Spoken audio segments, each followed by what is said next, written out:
It's another original BW Sports 1 production. Pew pew!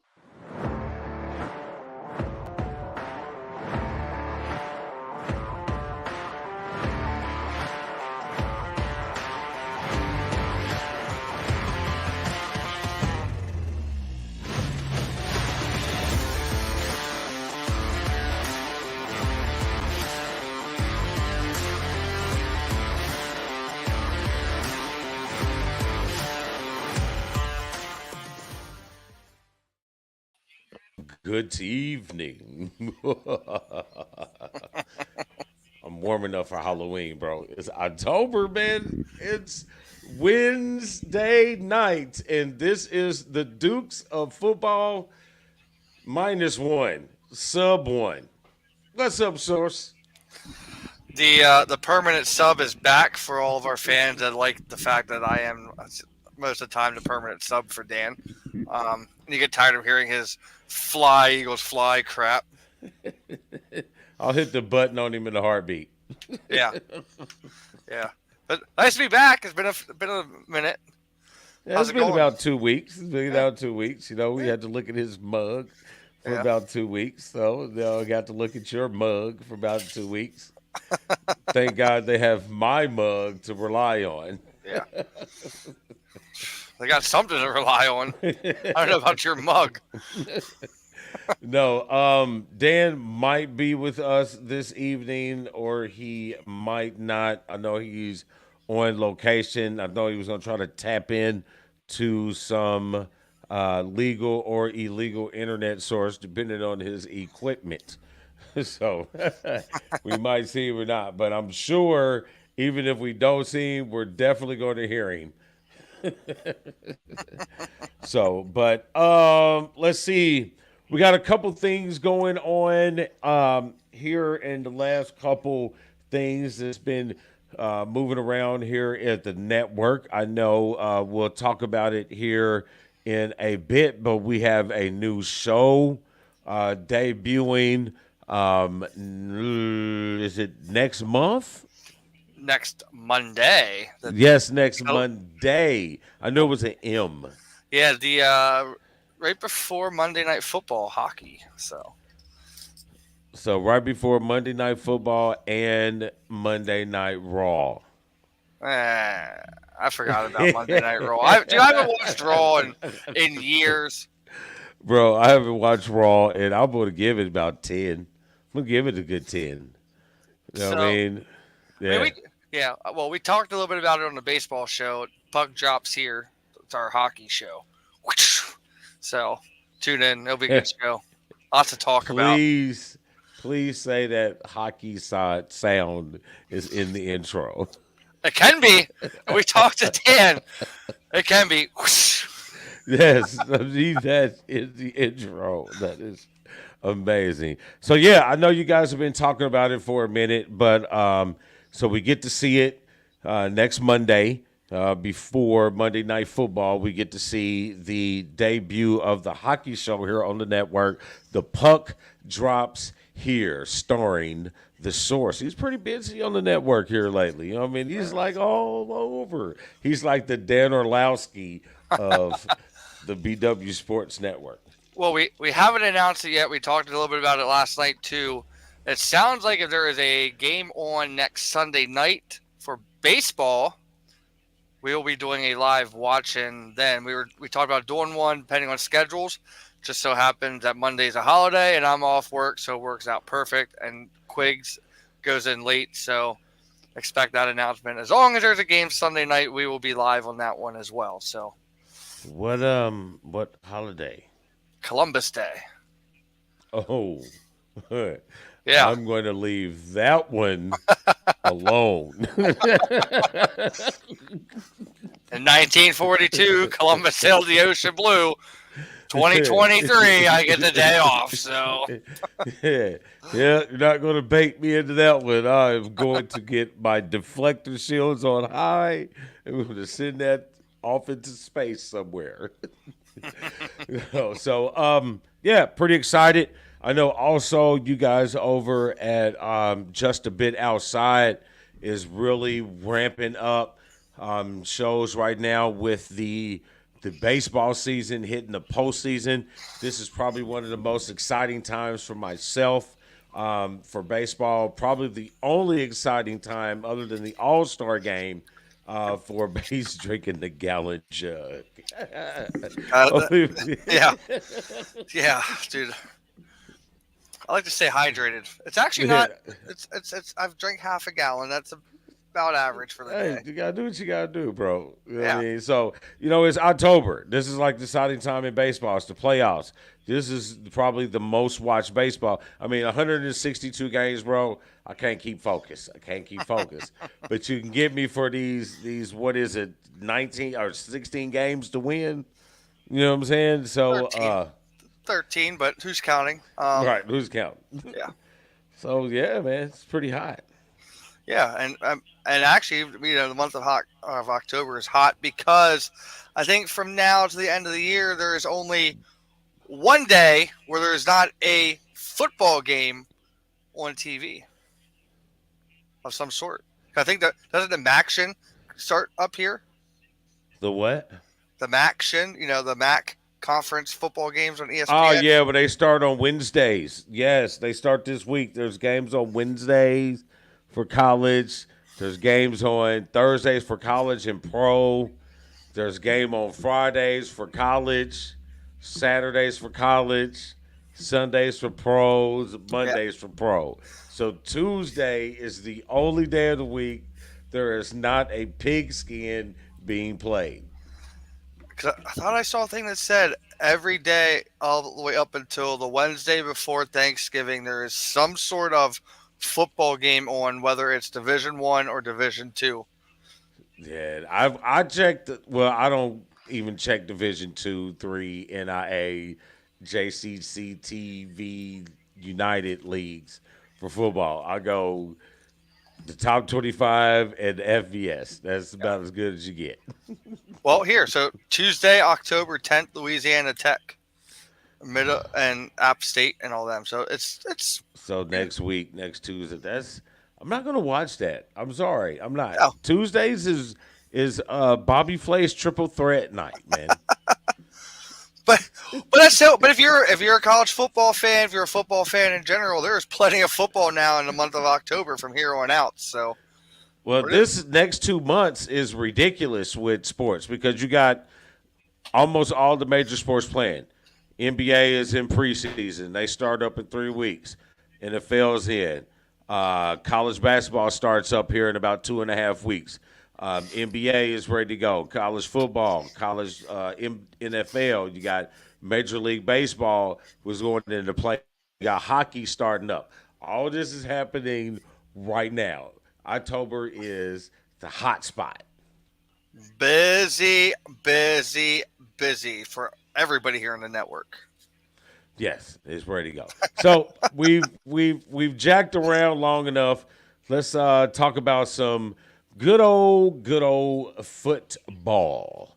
So we did have some high school football to talk about when it came with Daniel, but Daniel is playing hooky because he thinks that family time is more important.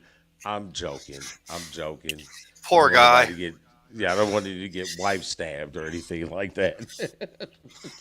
Poor guy. You know what I mean? So nothing real major here. We're going towards the tail end of the season.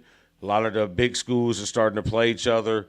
The only really thing that we had on the board here in Indiana, I know he mentioned last week about the top 15 matchup between Fishers and Franklin Central, which his daughter attends that particular high school, but Franklin Central falls to a very solid Fishers team who looks to go deep into the tournament.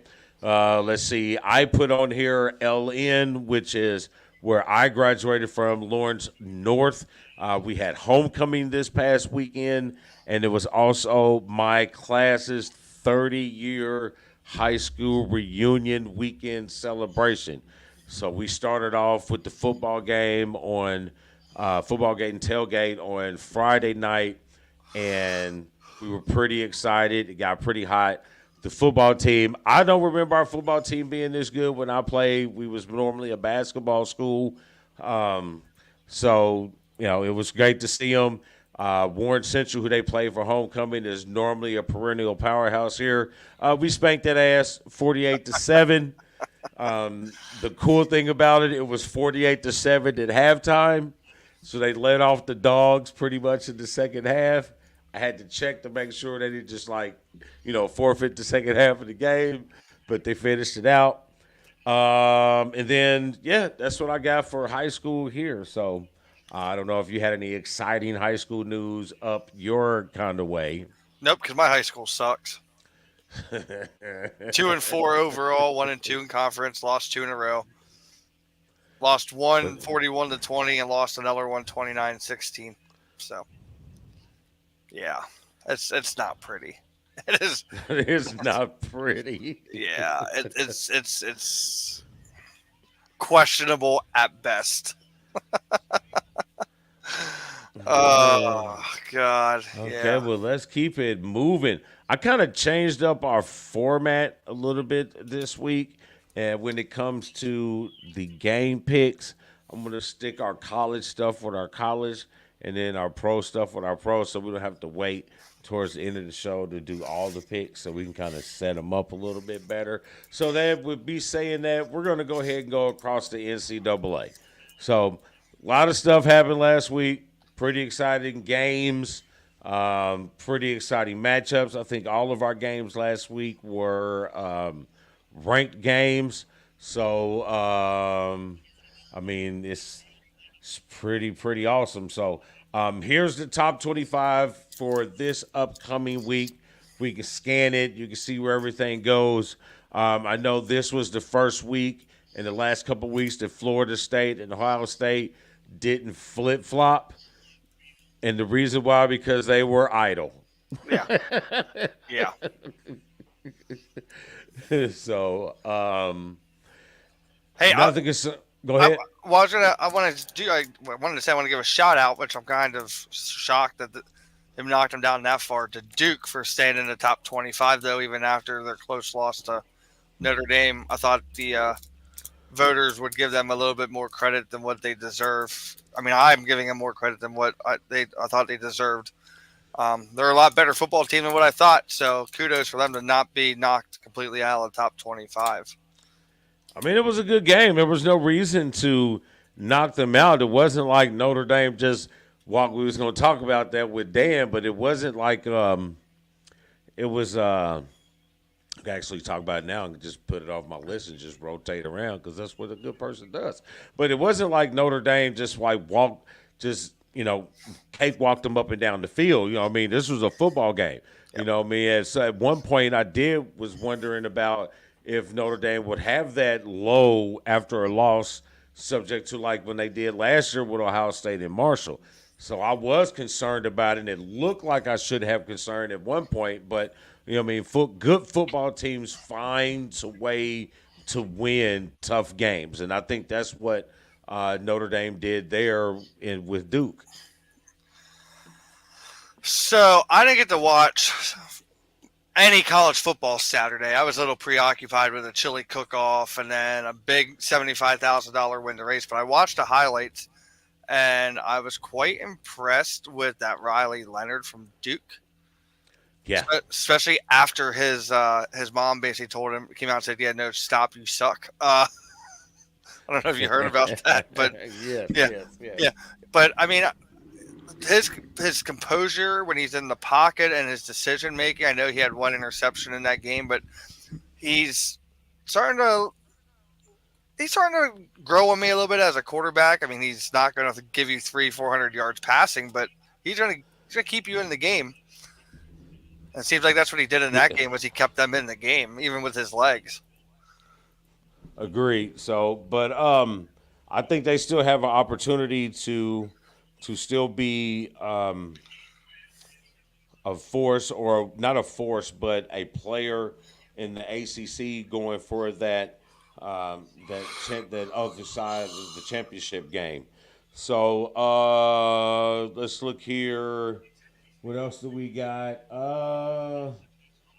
Georgia struggles against Auburn, Yeah. pretty much. Yeah, Georgia struggles against Auburn. Needed a late touchdown to win. Auburn played. I think that was the best we've seen Auburn play. Obviously, everybody gets worked up or pretty amped up to play the number one team. You know, what I mean, they're going to always get everybody's best. But this is the best I've seen Auburn play all season. You know what I mean? So, Georgia struggles, Michigan and Texas, the other top schools that played, are starting to come around, starting to look pretty strong. Georgia's hold on number one is looking a little thin each week when the votes come out. What's your opinion on that? I don't know how much longer they can hang on as being the number one team with performances like that. I'll tell you that much right now. Because I mean, I know we've sat here and said about we don't think the SEC is that power conference that they used to be, but man, like Georgia's got some uphill battles because Florida looked pretty good this past weekend. Ole Miss looked pretty good this past weekend. Tennessee looked pretty good this past weekend. I know the records don't show it, but if you're going to struggle against a team like Auburn and South Carolina, you're going to get a rude awakening before the season's over. Your three-peat might not actually happen as much as everybody wants it to happen. Well, the SEC lovers want it to happen. Yeah, the SEC lovers. We'll keep that thought in the side note of your brain. We'll visit that here shortly because the second part of that, is Michigan and Texas are gaining votes. They're looking stronger. Texas and Oregon, for pretty much the most part of the beginning of the season, have looked to be the two most complete teams. But here comes Michigan. You got rid of the little preseason games. Jim Harbaugh's back. And now you start to see the consistent balance of passing and running and defensive dominance. There's not too many teams that's going to be able to move those line of scrimmage on either side of the ball with Michigan, and you could say that with Texas. So I keep liking both of those ships to keep rolling because neither one of them are going to be really tested. I say that even though I have Texas up this week, you know what I mean? So neither one of them are going to be really tested for the next couple of weeks. So we'll see how that goes with that. Well, I think Texas will be tested this week against Oklahoma. I know a lot of people aren't giving Oklahoma a lot of credit, but they do look really good. This should be their final test of the year for Texas to determine if they're going to be that other team in the top four.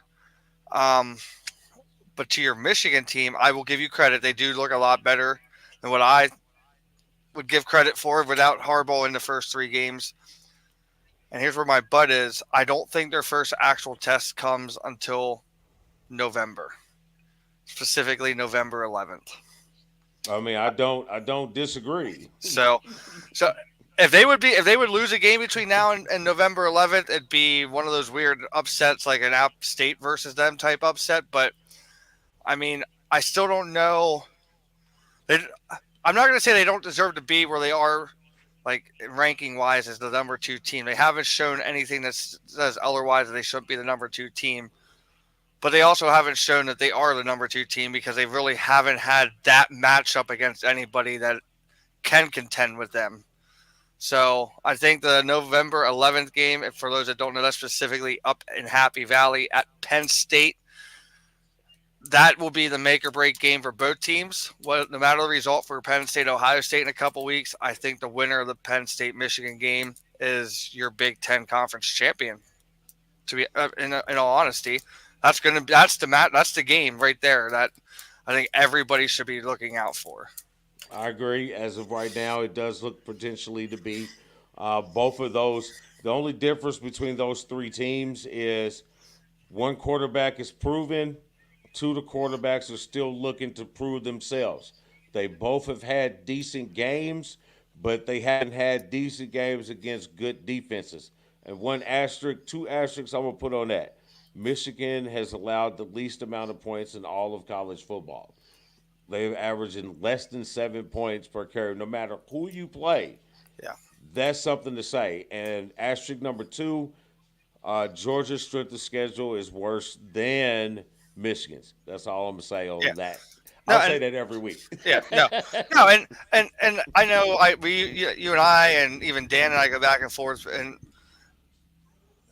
but I still think like obviously Penn State's gonna be tested here on the 21st against Ohio State, but I want to see what Michigan is capable of because Penn State's defense have kept them in a lot of these games, especially the Northwestern game. They were tested in the first half and they rallied and outscored them big in the second half. Even the Illinois game, they struggled a little bit early on in that game, but Penn State's defense is, I would say, is legit. So It's legit. So I want to see what Michigan can do in Happy Valley against that defense and go from there. But I don't disagree to the point. I don't think Michigan is bad enough to fall out of the number 2 spot. I think they are still good enough that they can gain traction as number 1. But they haven't shown that they are the number 2 team in the fact of it's just the way the schedule has been for them. They play the schedule that's given to them, and that's just the way it is. We got you be who you play. Yep. That's how I look at it. Because we got some schools that can't beat who they play. But anyway, let's keep it moving. So let's sidetrack back. Let's revisit that side note.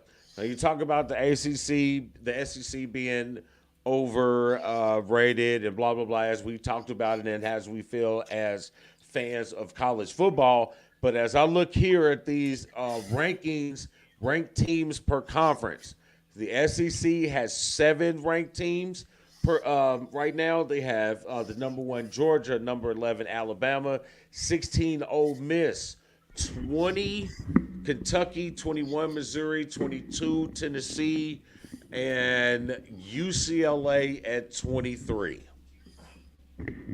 You mean LSU at 23? Yes. I don't know why I said UCLA, but LSU at 23. But see, I think we're in the same agreement here that the reason why the Big Ten only has 3 teams, and it's the 3 teams that everybody knew that would be up there, are because, like, in the SEC, who do you normally have? That's good. Georgia and Alabama. And then the rest are at the bottom of the top 25 until they play Georgia, Alabama. And most of them don't play them till, later in the season? It just so happens, like, the Big Ten teams, they all play each other so early on. And how stacked, like, the Big Ten is. It's just... This is where we need Dan to complain about the rankings, because that's the problem with that is the problem with the rankings. It was like it's so skewed because of the schedule, but like the Penn State, Michigan, and Penn State, Michigan, and Ohio State don't play each other till here later on into the season. So yeah, they're gonna be the only 3 teams that are undefeated right now, only because of the fact like Maryland's played like Indiana or Illinois or somebody like that, and they've lost a game. Right. Right. Yeah. But I mean, I look at it, I just noticed those numbers. So I wanted to talk about them for a minute, because you sit here with the Pac-12. The Pac-12 is sitting here with 6 teams on it. And I really feel that those are 6 legitimate teams. You know what I'm saying? Utah, you might want to, you kind of put an asterisk on them and fell into number 18. But if they had their starting quarterback, Rising, Utah's a completely different team. You know what I mean? They are that top 10 team that that we were expected to see, but that injury is lingered on a little further than they would have liked to be. What's going on, Big Ben? Nice to see you back. What do you say? Georgia didn't look good this weekend. No, sir, they did not. And I look at that as good teams find good programs, good teams. I mean, they're still a good team. They're still a really good team. But good teams find a way to win football games, and that's pretty much what they did. I mean, he hit the tight end. He just did all the extra work. Yeah. You know what I mean? And that was it. How about all the hype around Colorado when they play a ranked team they got shit on? Yeah, we visited that last week a little bit. Most real football people knew that they were going to have trouble with those 2 teams. They are who we thought they were. I mean, exactly. I mean, we know there were being excitement to it, and why wouldn't you jump on that? It was hot, and college football approached it the way of how he did it, and the quickness of how they became good. So they had to talk about it. But real football people knew. Now, I expected that last week with USC. I expected that because USC, as quiet as kept, as offensively powerful as they are, they're as equally as terrible on defense. Ugh. And Colorado had the pieces to exploit some of that. They just didn't have the people up front to really take over that. Because, I mean, they came back and almost stole that game away from USC. So, And Arizona State went toe-to-toe with them for, 3 quarters the week before. yeah. And then the fourth quarter, all of a sudden, USC figured out how to play defense. See, Alabama is a good team, and they find a way to lose. Alabama is not as good as people want them to be this year. But, yeah, so let's keep moving it on. Pac-12, let's see, they got 7 Washington, 8 Oregon, USC at 9, 13 at Washington State, 15 at Oregon State, and Utah at 18. Let me ask you a question about this Washington State and Oregon State. Now, I heard something today when I was watching the Pat McAfee show that I did not even think of, just like he did when they were talking about it. Like, you haven't heard any rumblings or any movement for Oregon State and Washington State. You haven't heard any movement about teams coming to the Pac-12 or anything. So what's to happen to those football programs? And both of them are ranked teams. And both of them are going to play bowl games. And if it was the 12-team college playoff, one of them would be in it. That's a good question. Something's going to happen with them. Like, I don't see them just going defunct because it just seemed this year the Pac-12 is a lot better than what anybody thought.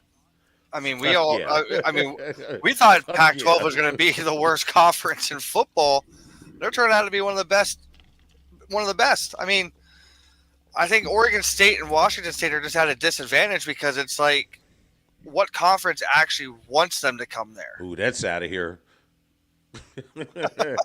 Yeah. You're watching this. I know we're both watching the same thing here. But what conference actually wants them to be there? Because, you already got the Big Ten adding Oregon, USC, UCLA, Washington or whatever down the road, and the SEC the SEC's adding the other half of the Pac-12. That's anything worthwhile. So I could just honestly, it's going to sound crazy. They're not obviously going to be a super power conference, but I see them being a Pac-2 for at least a year.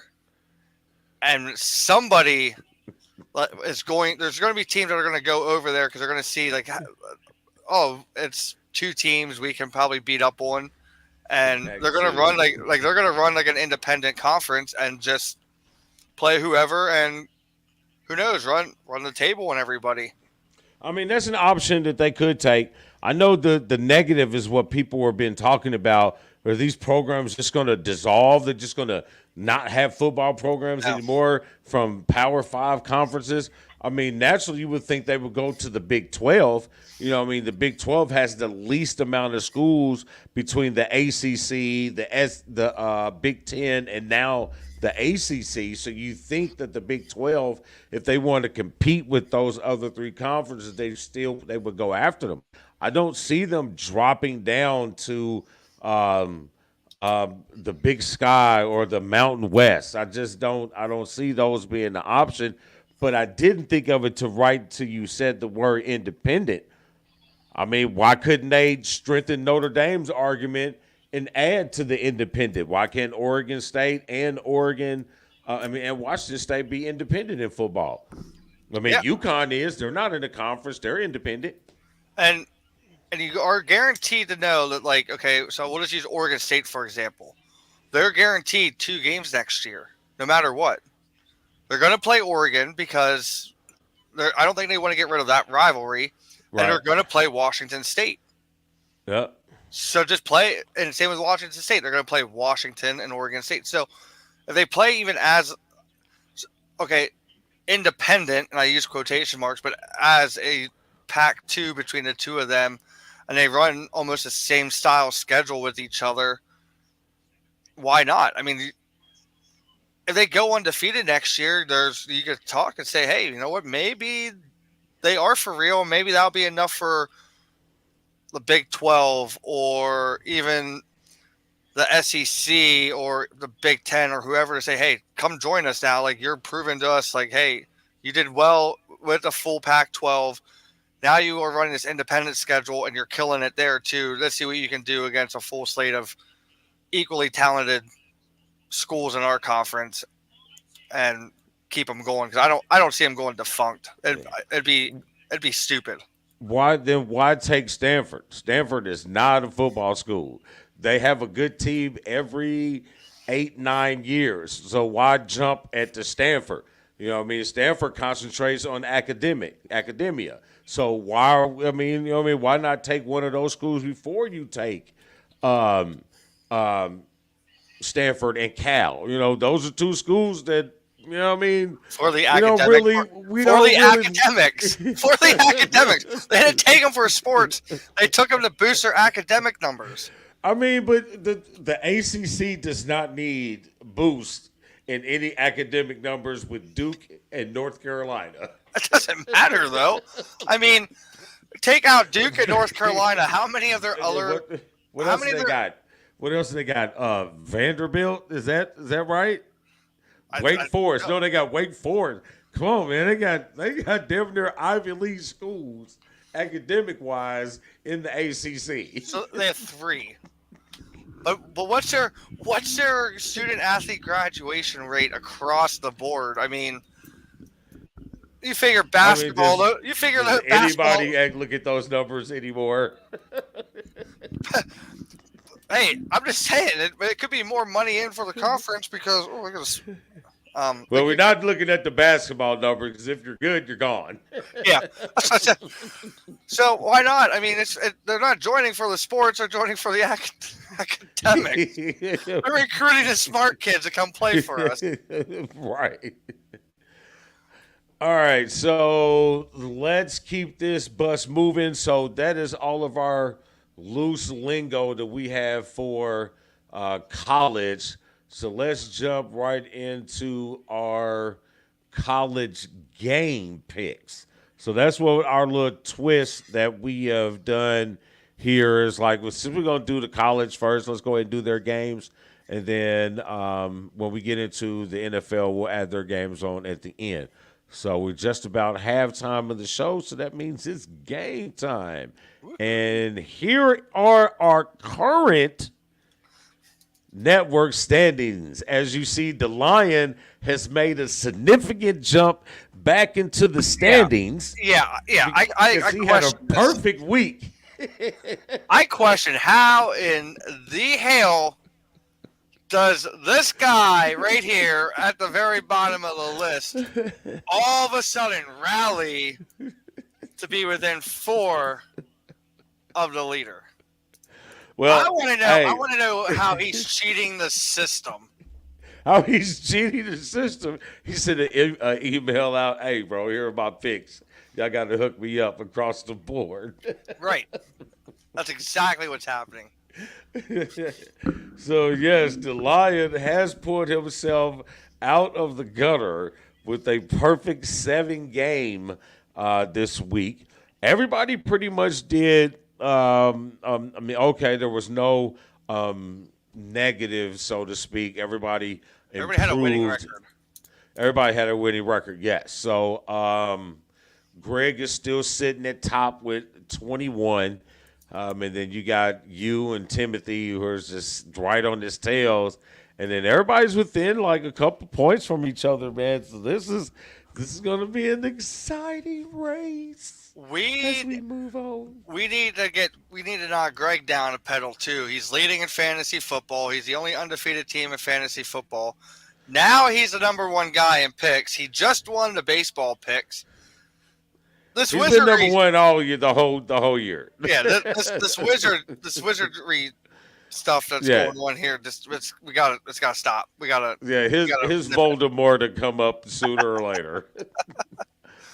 All right, so our first game, we got number 12 Oklahoma, 5-0, visiting the Longhorns in Austin at Texas at 5-0. This is a rivalry game.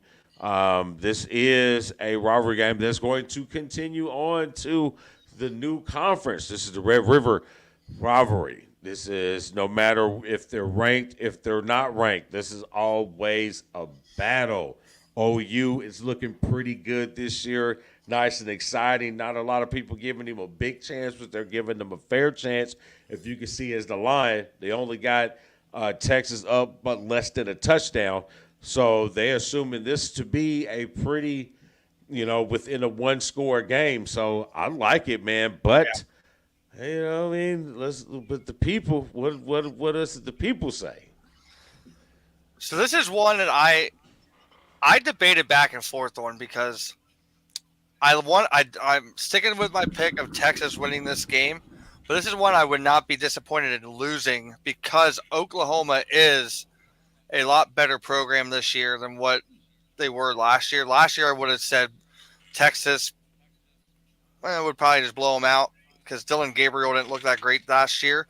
This year is so much better. So I'd be okay losing this game just because I think Oklahoma is a lot better of a program than what they are. But it's going to be less than the 6.5. If anybody wants to put money on it, it's going to be less than 6.5. Take the under on that. I'm going to take the under, but I do think that they'll cover. I do think the Texas cover. Now, if this game was in Oklahoma, I'm going to go with that under. If it was in Oklahoma, but it's in Texas. It's a neutral site. It's a neutral site but aren't they in Texas? It's the Cotton Bowl. But aren't they in Texas? Yeah, but they're in Texas, but it's split down the middle 50-50. Oh, right, but they're in Texas. It's always in Texas. It's always in Texas. It's the Cotton Bowl. That's why Texas wins. It's usually always at the Cotton Bowl. That's why I like Texas in this. I think Oklahoma will play well for 2.5 quarters, and then Texas's strength is going to take over. Texas's quarterback accuracy is going to take over. So that's what I feel. But there is a lone rebel for Oklahoma. That's our diehard Indianapolis Colt fan who's living life. Did not. We'll talk about that later. We'll talk about that here in a couple ticks. Next up, we'll probably have the sneaky game of the week.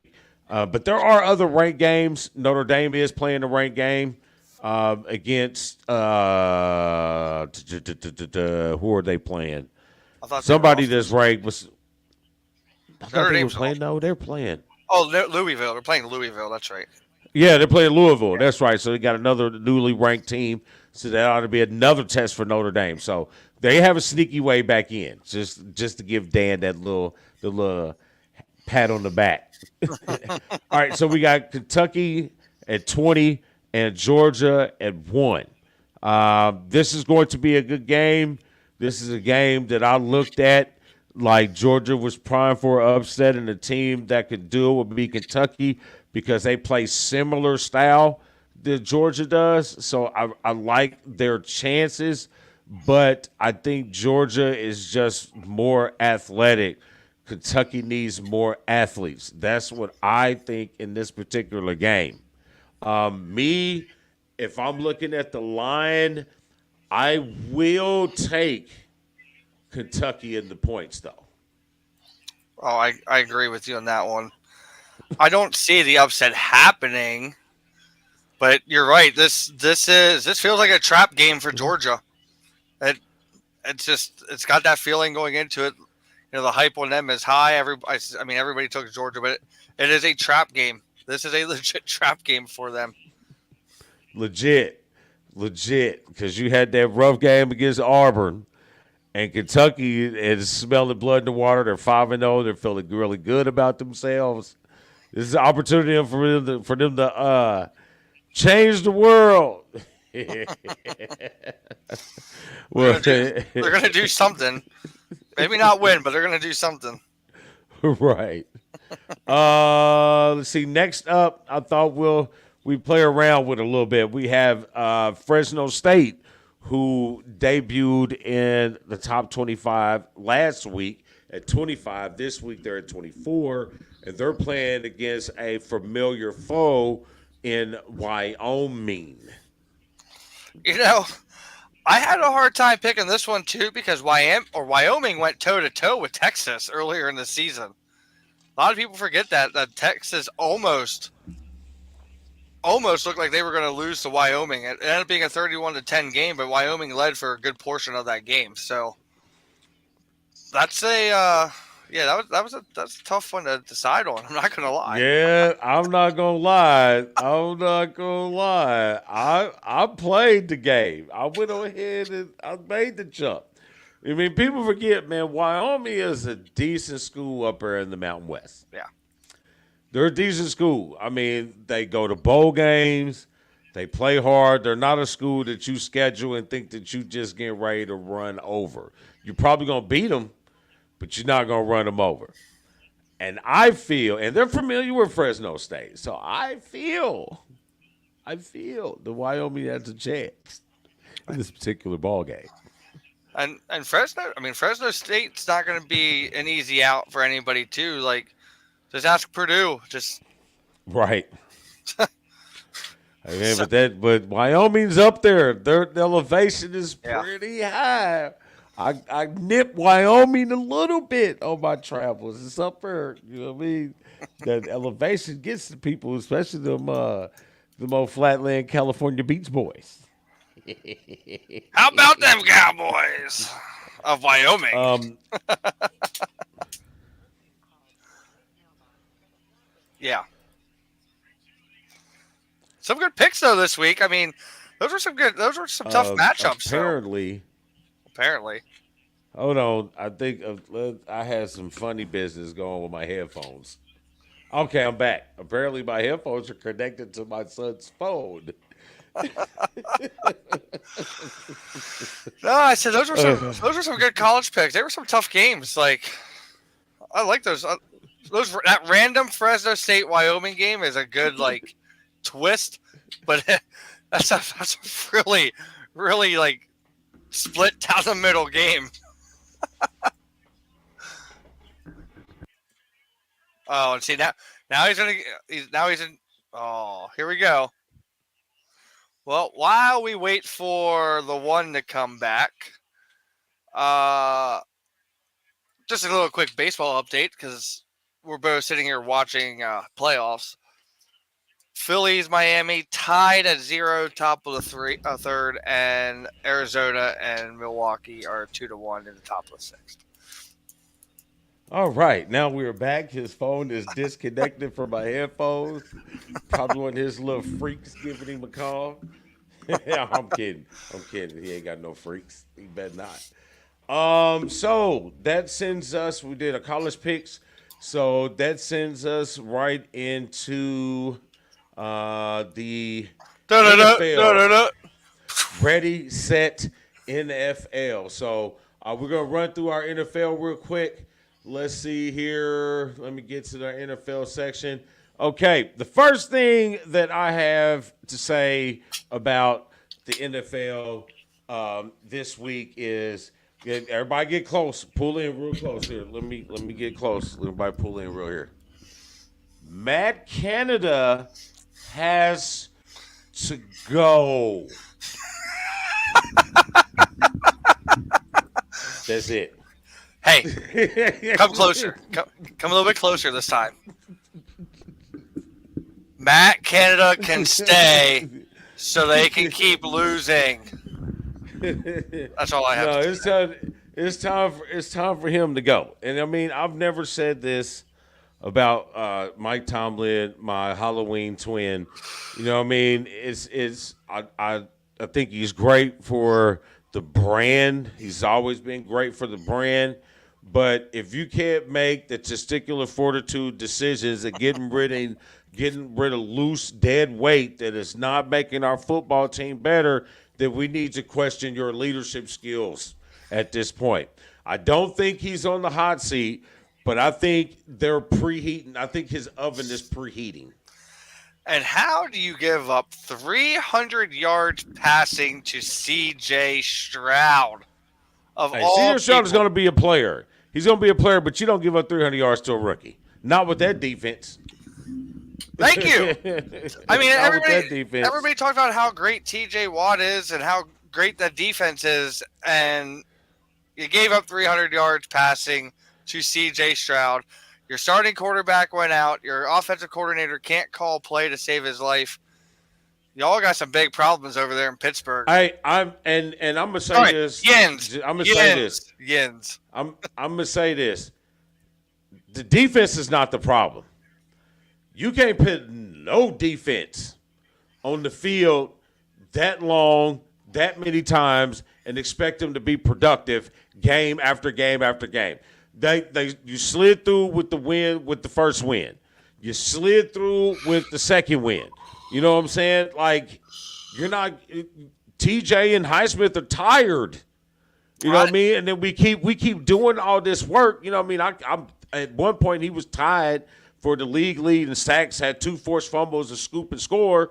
The defense is doing their job. The offense keeps going 3 and out. The offense keeps giving the ball in great field position. You can't keep, no matter what defense, if it's Baltimore or if it's the 85 Bears or if it's the San Francisco or any of those great defense, if you're on the field that long, you're bound to give up, yards and points. So it still comes down to Matt Canada. You change the way you produce on offense, and then your defense will be able to do what they do. He's going to be their next He's got to go. He's going to be their next He's got to go. He's going to be their next head coach. He's got to go. He's got to go. Let's see. The Bills humbled the Dolphins. Oh, yeah. Humbled. Yeah. They got humbled. They got put back down to reality again. Yeah, buddy. Price check L9. I was sitting there because I had Red Zone on for a little while, and every time Buffalo scored, I just laughed, and I laughed some more, and then I laughed a little bit more because, all you heard for that entire week was how Miami was so great. They put up 70 points and gave up 20, and then welcome. They give up 48. Here's your slice of humble pie. Sit down and enjoy. Yeah, Josh Allen pointing at him, doing the chin strap. Yeah. Oh, it was great. It was nice. I didn't expect – I did pick the Dolphins to win that game. I was cool with whoever was winning. I didn't think either one was going to blow either one out, but I did not expect that at all. And Diamondbacks are now up on the Brewers 3-2. Great job, but I don't think the Dolphins are done. I still think that there's another matchup that's going to really decide that division. But it's going to be fun to watch. Who else do we got? Very bad teams find creative ways to lose games. Chicago Bears. Justin Fields was having the absolute game of his life. He threw for 300 yards. He had a couple touchdowns. He's making plays. And then all of a sudden, the coach says, hey, why don't we just jack this game off in the most jacked off kind of way? And they could have recovered from the fumble. You could have recovered from this interception because it made everything even. You know what I'm saying? But the 4th down call when you should have kicked the field goal was probably a fireable offense in my book. Can we also say along those same lines that it was painful to turn on Monday Night Football to watch the Giants lose yet another primetime game to a very, very badly played Seahawks game because Geno Smith went out. Like, Yeah. that was just as painful as watching the Bears blow a 21-7 lead to the Broncos. Oh man. Oh my God. Boy, you saved Sean Payton some scrutiny for one more week. Being down 21 to the Bears, oh, they was gonna light Sean Payton's ass completely up. Like You're match fired. man. Like, ooh boy, they was gonna give him the business. So they saved his ridicule for one more week. But man, the Bears, there's a really man. I ain't got nothing else to say about the Bears, bro. No. And then Let's see. Go ahead. Well, I'm saying, and then Dallas hands Bill Belichick his worst loss in his 29-year coaching career of a 38-3 stomping of the Patriots. That was great. Not because I'm as a Cowboys fan, but watching Bill Belichick look so lost and confused on the sideline was the greatest thing in the world. I'm not gonna lie. He's probably regretting. He's probably regretting. That every was a decision Cowboy. That was you as a Cowboy fan, because nowhere on these notes is the mention of the Cowboys.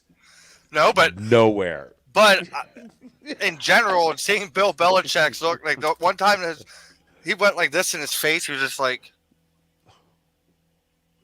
what am I still doing here? Why am I still coaching this team? That's the face you make when Tom Brady is retired. Yeah. Time for you to go too, Bill. Let's see here. Jonathan Taylor's set to return to practice this week. I haven't heard anything local about him being there or being not. Does he play for the Horseshoes this season, or does he play for somebody else? At this point, I think he has to play a game of some sort before they consider moving him. Yeah, sorry, the right. Phillies scored, so I was a little preoccupied. Yeah, I get you. I don't think he plays a snap for Indianapolis. I don't know why. But whatever it is, his issue is not player. I think it has something to do with the general manager and Irsay. Well, if he doesn't play a snap for Indianapolis, he doesn't play anywhere this year. Well, then there you go. There you go. I don't know. There might be some people who might go try to make that move later on, you know what I mean, who's got an opportunity to make a run at the belt. So, but let's see. Moving on, Panic and Cincy. Yes. I think what they need to do is, it's still early enough in the season if they can get another win here. I think they need to rest Joe Burrow. That's their biggest problem right now. He's playing with that injured hamstring. They should have rested him well back when they had a chance, but they need to sit him, let him get healthy, and let Joe Burrow be Joe Burrow, because it ain't working. An unhealthy Joe Burrow ain't working. Well, I'm going to tell you right now, if they sit Joe Burrow, you might as well go ahead and watch this season out. Because if they sit him, yeah, they're out of it. They're out of it. They're not going to make a miraculous run at the end. They're going to be too far behind, because he's going to have to sit at least 3 to 4 games. And that's going to be too many. Let's see. Let's keep it moving. That takes us to our power rankings for week 5 in the National Football League. We have a change at the top. San Francisco 49ers is now the power number 1, followed by the Philadelphia Eagles, the Buffalo Bills, the Kansas City Chiefs, the Dallas Cowboys, the Miami Dolphins, the surging Baltimore Ravens, the steady Detroit Lions, the, oh my God, can you believe, the Tampa Bay Buccaneers, and the Seattle Seahawks rounding out number 10. Tampa's the biggest surprise on this list, honestly. Baker. Yeah. I mean, when we've done all of our preview, when we did all the preview shows or whatever, the teams that are in the top 10 were all the teams that we thought would be division winners or competing for the division titles anyways. So Tampa Bay was not on that list. We didn't have anybody on that list for that division. Yeah. Right. So kudos to Baker Mayfield. Hey, Baker Mayfield has always been a player team guy. Wherever he's been, he's never been a locker room issue. So I find it not odd that he fits in every locker room that he goes to. And then when he's on the field, he gives you that Tebow mentality. He's going to give you everything he got no matter what. I don't think it was Baker who was the problem in Cleveland. I think it was the organization and the team around Baker that was the problem, because he goes down to Carolina and the couple games he plays in, he does well. Team loves him. He goes over to L.A., during the Louisville season, they put him in on 2 days practice, and he comes in and he shows his complete ass. Why in the hell did they didn't keep him? Do not know. But that's their loss. Tampa Bay's game. He goes down there and he just completely wins that job and wins over that locker room without giving gifts, but he gave gifts anyway. You know what I'm saying? So I like Baker. I like what they got going on in Tampa Bay. Doesn't mean that they're going to be a long-lasting playoff team, but I think they got something going. I think they should build on that down there in Tampa. Yeah, I mean, they look like the best team in the South, which is saying a lot. Because Atlanta's been not good, and the Saints are so up and down, and Carolina. Panthers have a rookie. Yeah, so there's a reason they have a rookie. So, but Tampa looks like they could be the best team out of the South. Out of the winless teams, I still think that Carolina is not the worst. No. There's that team from the Windy City that's probably the worst team in football. Yeah, man. I don't know. Justin Fields is a saving grace. Somebody just did something. Bases loaded is what they did. Oh, yep. I see the little triangle, the obtuse triangle. All right, so it looks like it's time for picks for the NFL. Speaking of bad. So let's throw this bad boy up here. So we have the Texans at 2-2 and the Falcons at 2-2. Falcons look good early. Everybody was like, "Oh my God, the Falcons are 2-2." They got a connection between the second-year quarterback and the tight end Pitts and the blah blah blah blah blah.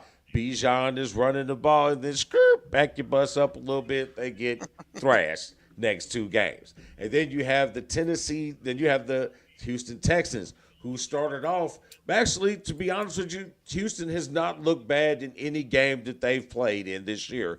Nico Ryans has those young men playing good football, just not winning football all the time. You got to expect that. You got a rookie coach. You got a rookie offensive coordinator, and you have a rookie quarterback. So, and they look good. I mean, they thrashed the Steelers last weekend. And this what really makes me mad is that you have an Ohio State quarterback whose number one receiver is a Michigan receiver. The Big Ten is connecting in Houston. And the week before, they thrashed the Jacksonville Jaguars, too. So. And the same connection. Yep. Tell me you're bitter without telling me you're bitter. Right there. Look at that face. Right up there. All right, so this is how we got it split. DaLion and Tommy Boy went with the Falcons. Oh, we know 2 guys are smart losing. People. Yeah, the rest of us smart people went with Houston. I just like the way Houston's playing, man. They feeling pretty good about themselves. Hey, you know what? The brothers are brothers for a reason, so they're going to be brothers when they lose. All right, so we got us another 2-2 battle. We have the Titans and we have the Colts. And the Colts, surprisingly, are playing a lot better than people expected. I had high hopes for them over the offseason until Jonathan Taylor's bullshit started happening. I felt that Anthony Richardson, the way this team was made up, I felt that Anthony Richardson had a chance to be the offensive rookie of the year if Jonathan Taylor plays. But with him not playing, I restruck that. I took all of their wins down to about 4 or 5. But they look good, man. They're playing good football. And they have a really good backup quarterback in Minshew Mania that is helping lead the way if Richardson can't get it done. So, yeah, that's surprising how good Indianapolis actually is right now. Hey, I tried to start a quarterback controversy here, but nobody bid on it at all. I didn't read it. I didn't even notice. No, it wasn't even for you. It was just you. It was like all the people who are in Indy. Nobody bid on that quarterback controversy. Uncle Rico can throw over the mountains when he was in his prime, and he still can. His name's Gardner Minshew now. That was difficult for the Brewers to handle. Yeah. Pitching change. It's about time. Let's see. And so here, this is what we got. I am going to officially say that I jacked up because on my board, on my list, I have the Colts. So I'm going to go ahead and say it on air now. Here, you are my my on air reference. I did not pick the Titans on my tally sheet as I was writing everybody's picks when they come in. I went with Indianapolis. This is wrong. I only went with the Titans just because it's a little bit of experience over the inexperience between the two. It's going to be, I think it's a low-scoring game to begin with. I don't think either team is going to be lighting the world on fire in this game. No, but the Lucas Oil is a different atmosphere. It's a really difficult place to play in. As big as it is, they're still sitting up on your head, and they get pretty ruckus in there. That's a good home field advantage. I like the Colts in this one by 6.5. Damn! Caught a shot. Titans by 3. Titans by 3. Last second field goal. Last second field goal. Here we go. Last game. So I did have to put, because I had a sneaky feeling that the source was going to drop in on me. So I put probably the biggest game in the NFL this weekend. We have the Cowboys at 3-1, who's still trying to recover, even though they look good, kinda last week. They're still trying to recover from that bad loss from the Cardinals. But you got an animal. You got the animal that put you out the playoffs last year. Are you ready to face that animal in the undefeated San Francisco Giants, who is the power ranked number 1 team in the league, who is playing absolutely great football on both sides of the field? What say you, Matt the Cowboy? I feel like the Cowboys defense this year right now can go toe-to-toe with the 49ers offense, just because even without Trayvon Diggs, I ate my words. I thought the Cowboys defense was going to be absolutely terrible without Trayvon Diggs, but it's looking like Dan Quinn's doing Dan Quinn things. That little San Francisco -4 is a little sneaky, though, because you played the Patriots. Let's not get out of control about that defense being – stop it. They're good, but they play the Patriots. I still think, though, that they might be – these are the 2 best defenses in football. San Francisco is probably the best team in football in general, both sides of the ball. I feel like as long as Mr. Wiggle Hips doesn't turn the ball over, that they will. The Cowboys defense will give them a chance, and we'll give Dak a chance if he doesn't turn the ball over. That's going to be the big thing. How's Micah Parsons feeling? I think that's the game changer right there. Yeah, that's what I'm looking at. How is he? He said, Mr. Hip Swivel. Dan made it. I feel like, unbiasedly, just from watching and listening to other people on TV, there's a lot that believe Micah Parsons right now is the front runner for Defensive Player of the Year. because it's I don't see why not. so. As long as he stays on that track, he's going to be it's going to be tough for San Francisco just to knock Dallas out, unless Dak, shows up to normal Dak Prescott things. So, Well, I am no secret to the haterism of life, but I am surprised that he went with Cowboys. yeah, But Dan is trying to dig himself out the bottom spot. That's why he went there. But I am going to go with the 49ers because one is at home in the Bay. And Dallas plays better at home. Most teams play better at home on the road, but Dallas is one of those teams who definitely play different on the road than at home. And San Francisco is not a place you want to come in and be timid. So I like San Francisco in this game. But what is let me go back here. What's the spread for? Hey, I would stay away from this game. Yeah. If I was a bettor, I would stay away from this game. because if 49ers have the run CMC that came out last week, he's going to be tough. But then on the vice versa side, if he's not the Christian McCaffrey that they have been depending on, that 4 could be easily shifted to like 1 or 2. Yeah. But I feel the difference is this year, Deebo Samuels is not hurt. I Yes, feel he is. that Debo's hurt. No, there he goes again. That changes it. He's on my. No, it doesn't. Not for me. He's on one of my fantasy teams. So he's been fighting rib injuries all season. Jesus. Yeah. I'm an hour late. You think? He's actually questionable for the game on Sunday.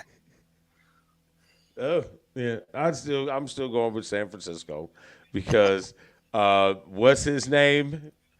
Mr. Hip Swivel. He's going to give you something. He's going to give me something, and I believe it.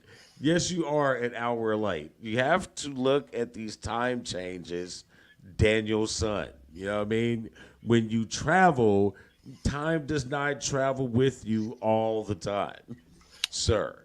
He's an Eagles fan. Give him a break. Counting is not their strong suit. Ooh, shots fire. All right, so we have reached the end of our episode today. You have gotten our picks. You've gotten the sources, ideas, and theological, mythical brilliance of football. And then you have my utter nonsense of football. And we've had fun doing it today. You know, we always love when the source drops by. He is a busy man here in the network. I think he's gunning for my job, but I'm not quite sure. No. You're safe. You are way safe. So while we're at it, we talk about our friendships. Why don't you become friends with our friends, because then we'll be all great friends together. We have Elite Performance. We have Checkered Life Customs. You can bet that. Doc Sports Picks, My Bookie, The Fighter's Friend, The One's Kitchen, Inner B Sportswear, and Southern Combat Productions.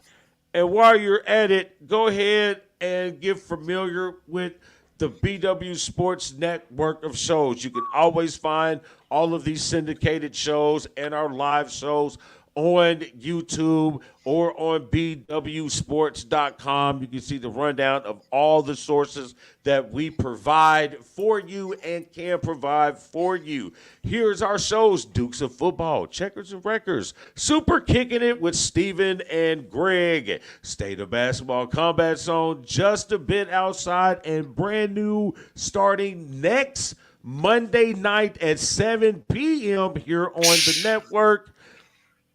The Puck Drops Here.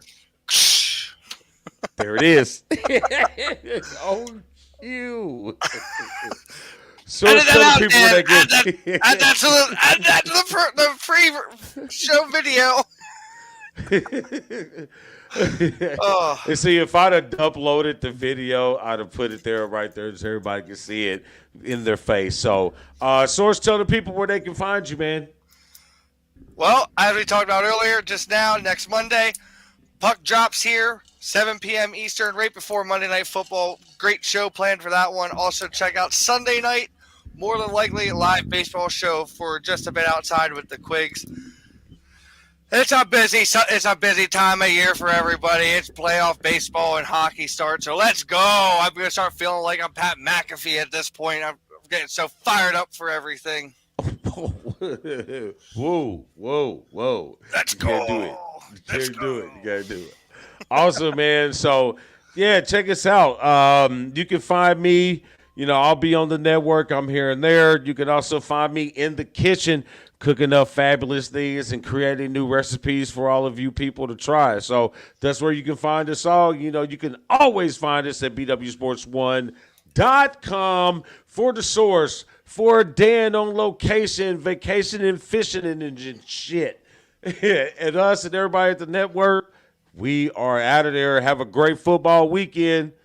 Pew, pew. The button. Don't forget the button.